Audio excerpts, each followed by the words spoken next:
Hello everyone, Beaux here. I promised a status update today, and here I am. Welcome to my car once again. So I have a few things I want to talk about. First of all, if you don't know who I am, I, along with a few others, including our Lyme Dearborn whistleblower, Kathleen Dixon, started an organization recently called TruthCures, and we are working on becoming a 501c3 so that we can work on this more on a full-time basis. I want to thank quite a few individuals. If I named everybody's name, you'd start the music and try to pull me off the stage.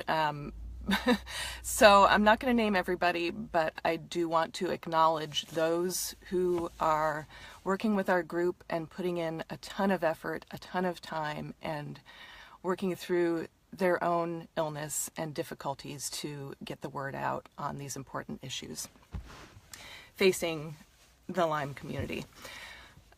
So thank you to all of our supporters, our bloggers, and everybody who is spreading the word about what we're doing at TruthCures, which is to prosecute the Lyme crime. That is ultimately our goal. Get this crime prosecuted so that all of us can have our illness acknowledged and properly treated once and for all, and we quit getting kicked to the curb and abused by friends and family and doctors and society and the government and insurance companies and everybody who does not want to acknowledge that this disease exists.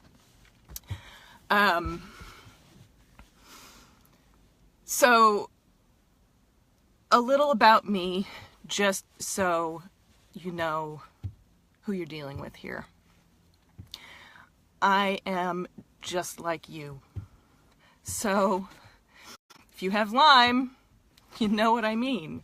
I went 14 years undiagnosed, and then I went broke on treatment with an LLMD, beware. Treated for about a year with multiple antibiotics and everything that she wanted to throw at it. Eventually, her husband, who was her office manager and bookkeeper, was convicted on tax fraud, and she was put out of business. So I had actually stopped treatment before then because I was broke. But my point is, I know what you're feeling. I have been there. I have done it myself.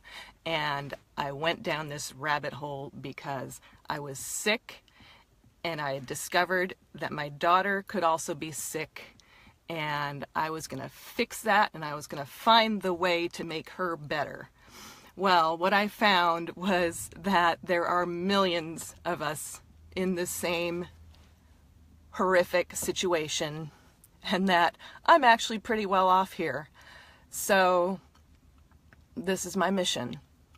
And my name is Laura. So it's nice to meet you all.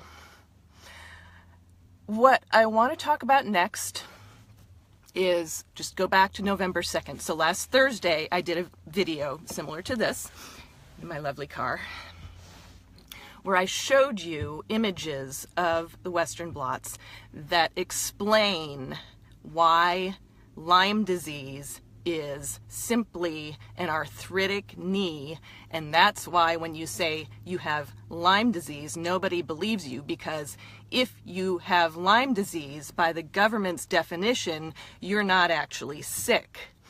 So that goes back to when they fixed the testing, fixed as in not fixed, improved as in fixed, rigged, back at Dearborn in 1994, they made it so there are two different diseases. There's the one where you test positive, and that's Lyme disease, but you're not actually sick. and that represents about 15% of the population. It's a genetically linked hypersensitivity arthritic knee. That's what it is. That's what Lyme disease is. And then the other disease is all the rest of us. So where does that leave us? It means we have an immune deficiency disease, because if they had allowed all of our cases to be actual cases where we don't actually produce those antibodies to have a positive Western blot, we would have screwed up the Lymerix vaccine trial. So a vaccine, they consider it effective if you're producing, if the trial participants are producing the antibodies that they're supposed to produce. Well, if 85% of the people in the trial weren't actually producing the antibodies, how are they going to say they have an effective vaccine? So that's why they changed the case definition at Dearborn, and they said only these people who produce the antibodies can have Lyme disease. All the rest of you, you're screwed. Forget it. So at that point, they began trashing everybody who had this other disease, this immune deficiency disease, which coincidentally, we talk about the parallels of Lyme post-sepsis immune deficiency from a tick bite, the parallels to HIV/AIDS. Well, actually, I've been thinking quite a bit about this lately. They happened at the same time. So wouldn't that have been embarrassing for the government to admit that there are these two immune deficiency diseases, both at the same time? And how suspicious would that look if there are all these AIDS patients who are dying and then all these Lyme patients who are becoming disabled and they're throwing them in the chronic fatigue fibromyalgia buckets? So that's been on my mind quite a bit. Why have they put us in these buckets to deny an immune deficiency disease? That's really obvious. And it goes back to the vaccines, and I'm not going to get too deep into this, but 1980, the Bayh-Dole Act, if you go to the TruthCures website, go to the crime line, the timeline of the crime, you'll see that it starts in 1980 with the Bayh-Dole Act, where institutional researchers at academic institutions were able to start making money off of their discoveries, patenting all of these DNA products and different bugs that they were discovering in the blood that they were farming from all over the country. And so there was this gold rush to the patent office to patent everything they could find and then try to make vaccines for everything. So it goes along with the vaccine development timeline, with all of the vaccines that have exploded in the last 20 years or so, that whole industry. So that's the background for today's talk, and that's probably about half of today's talk. So what I want to get to next is, I think I just made public yesterday, I can't even remember, that when TruthCures was in Washington, D.C. about a month ago, beginning of October, it was me and my dear friends Amy Kissinger and Kathy Newdolf, and we met with some legislative offices, and we had some follow-up meetings, 2 meetings that we had back in June. But the main reason that we went was for a meeting at the Department of Health and Human Services with Dr. Richard Wolitsky, who is the director of HIV, AIDS, and infectious disease policy at HHS. He knew beforehand why we requested to meet with him. He still had us spend our precious dollars and travel to Washington, D.C. and spend a bunch of money on lodging and airfare and travel and Uber rides and food, and these trips are not cheap. But basically he wasted our time, because the reason that we went in the first place was to discuss this tick-borne disease working group that was established as part of the 21st Century Cures Act. And Dr. Wolitsky is in charge of this working group. So we requested to meet with him because our biggest fear was that this group would be stacked with people from the side of the crooks and the side of ILADs, continuing the same false dichotomy argument that has been going on for more than 20 years. Now, if you know me, you know what this argument is, and it is the side of the CDC, IDSA, ALDF saying, you don't have spirochetes anymore. This disease is easily cured with antibiotics, which we know is a lie.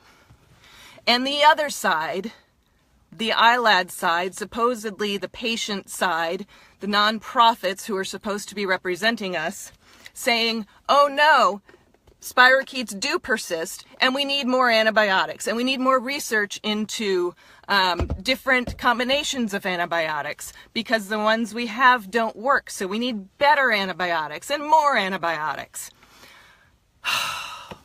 This is your false dichotomy, because we know that this disease is not about killing spirochetes and finding the most effective antibiotics. We all know that this disease is far worse than a nagging bacterial infection, right? Right? You feel like you're dying, right? How often do you feel like you're gonna freaking die? So, you know what? We're done with this circular conversation about antibiotics or no antibiotics, and let's come up with a better test. No, we're over that. We are so far beyond that. How many of our friends have died? How many people have committed suicide? How many kids are infected every year and are going to go on to a life of agony?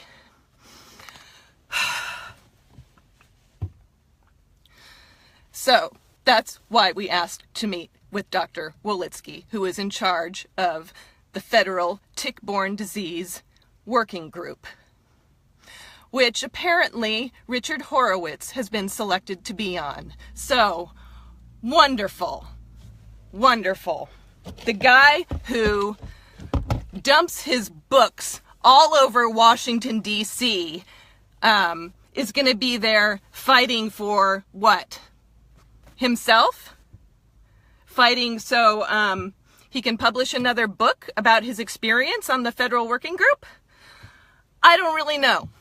But it's clear that he is seeking to protect his own interests, and those would be that he has been malpractice treating people for so many years and writing books about it. And so whose butt is going to end up in the slammer if this comes down to patients who have been mistreated by him over the last 2 years, which would be within the statute of limitations. So, good luck with that, Dr. Horowitz. Now, for Dr. Wolitsky, the conversation basically went like this. Hi, we're here with a stack of data, and we're going to distill this for you in about 15 minutes and explain what this disease really is, so you don't have these two groups jammering at each other about spirochetes and no spirochetes, because we're going to tell you what the disease really is so that you can do your job more effectively, and you can make sure that progress is made in this fight and that people actually can get the help that they need sooner. And so he proceeded to tell us that, oh no, he doesn't want to hear the science. His role in all of this is simply to facilitate the working group and then to write up the summary of what was discussed so that he can present the report to Congress when it's due. excuse me, but if your job is as a director at HHS in charge of an entire division, HIV/AIDS and infectious disease, what does that put you? Like 2 or 3 steps away from Secretary of Health and Human Services? I think your job responsibilities are a little bit more involved than secretarial work, Dr. Walitsky. So take that and shove it where the sun really does not shine. Because this is beyond maddening. We did manage to bring the conversation back to the science and the facts, and we did manage to inform him of what this disease is really about, and we showed him the pictures of the blots that I showed on November 2nd in my other video. And it was pretty clear that some light bulbs went on in these people's heads. So there's no denying now that this guy knows what is actually going on. And so if he lets this circle jerk continue, he needs to face some consequences. Now, apparently, he has been invited to speak at the ILADS conference this week. So I of interest, considering what we were told about his trying to maintain objectivity and trying to remain neutral in all of this and not favor any one side. So let's keep an eye on that, people. The other thing is, apparently it's been announced that the first meeting of this working group is to be held December 11th. And they're selling tickets, apparently. Although if you go to the website, they're not for sale yet. So I don't know what's going on there. I don't know if they're selling them to preferred people so that the seats fill up and we can't get in there. But we're going to do our best to get a representative there. We were assured by Dr. Walitsky that there would be plenty of opportunity to have the science heard and to have these issues put into the public record of these meetings. So that will be our goal for this working group.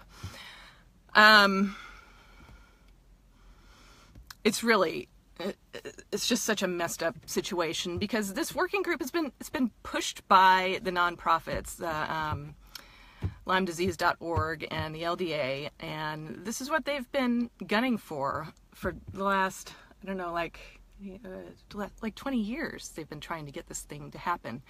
Why? Probably because they know that it's just going to continue this false dichotomy, spirochetes versus no spirochetes. So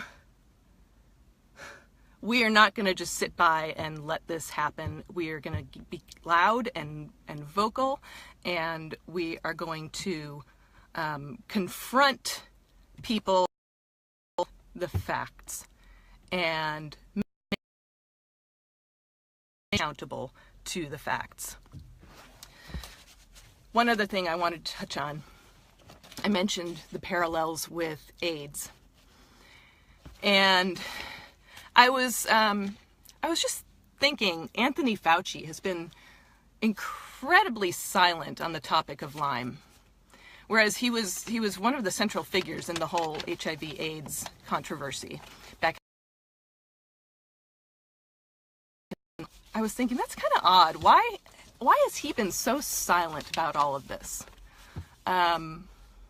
And so I did a little research. I just Googled Anthony Fauci and Lyme disease, and you come up with hardly anything. He is literally silent on the topic. So I find that really odd, but I also find it encouraging because there's somebody that we need to embarrass. So this guy needs to be held accountable to what he likely knows the disease is because he's got patents on potential treatments for fungal immunosuppression diseases. So, and those are in the Lyme crime movie that's on YouTube and Vimeo that's got over 40,000 views right now.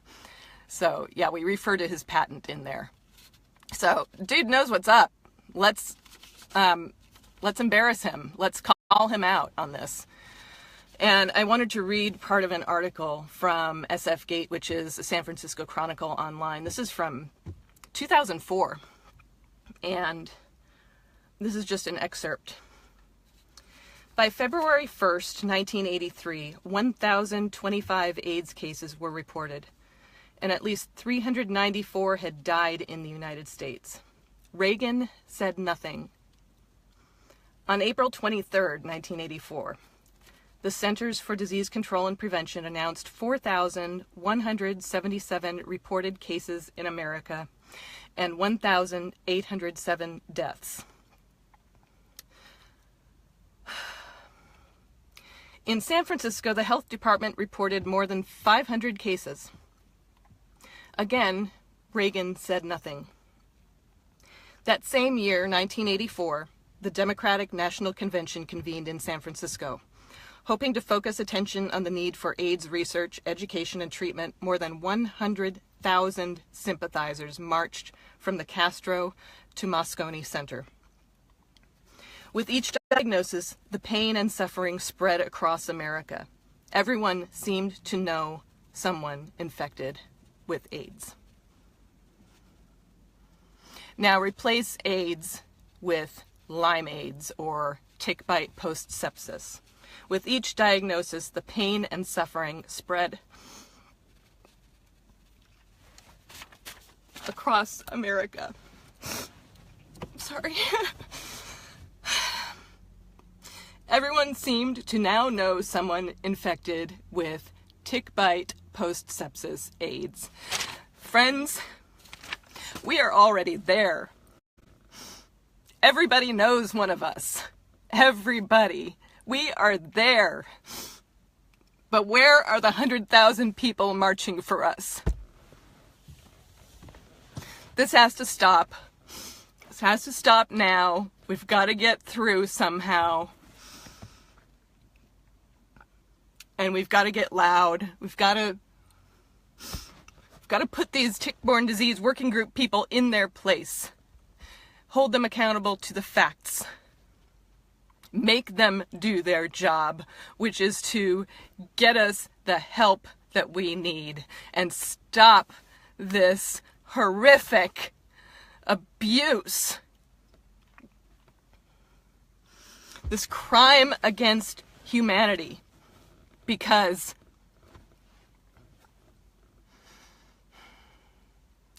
it's disgusting. It's unfathomable, and I am appalled that our government has let this continue so long.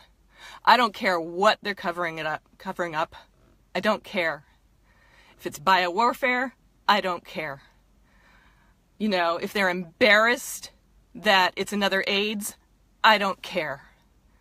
If they're trying to hide the fact that, you don't want to give live virus vaccines or this whole crazy vaccine schedule to people with compromised immune systems, of whom there are probably literally tens of millions at this point, I don't care. I don't care what your reasons are. You need to fix it. And that's where we are now. And that's what TruthCures is here. And we plan to accomplish it. So,